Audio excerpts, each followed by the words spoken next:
Bukan selingkuh, terkuak motif suami bakar istri, ingin jadi bupati. Ahmad Yuda 46 ditangkap atas kasus pembunuhan dengan korban istrinya sendiri, Teti Rumondang Harahap 60 pada Minggu tanggal 12 November tahun 2023. Teti ditemukan tewas dengan kondisi terbakar 90% di rumahnya di perumahan Genta 1, Kecamatan Batu Aji, Batam, Kepulauan Riau pada Sabtu tanggal 11 November tahun 2023 sekitar pukul 0.30 waktu Indonesia Barat. Korban adalah aparatur sipil negara ASN di pemerintah Provinsi Sumatera Utara dan berdinas di Dinas Kesehatan Sumatera Utara. Ia juga diketahui sebagai mantan Direktur Utama Rumah Sakit Umum Daerah RSUD Padang Sidempuan. Tetangga juga mengatakan bahwa korban menjadi dosen keperawatan di salah satu kampus swasta di Batam. Awalnya pelaku mengaku membunuh istrinya karena cemburu.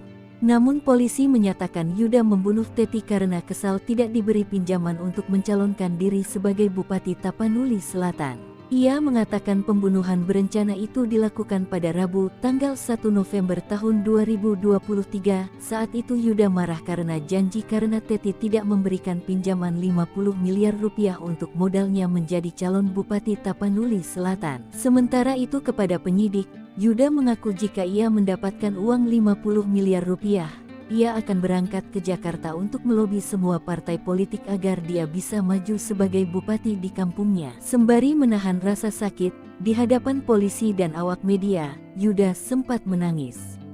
Tangisan tersangka ini pecah setelah mengingat kembali tindakannya menghabisi sang istri demi uang. Apalagi, saat itu istrinya sempat selamat usai ia aniaya. Namun ia memilih mengeksekusi Teti hingga menghembuskan napas terakhirnya. Yuda yang panik meminta bantuan istri mudanya untuk mengangkat korban ke atas kasur. Dia pun berusaha merekayasa jika korban tewas terbakar. Namun semua yang dia lakukan tersebut tidak selancar yang dia pikirkan. Rumah korban tidak terbakar dan ia pun ditangkap oleh petugas kepolisian.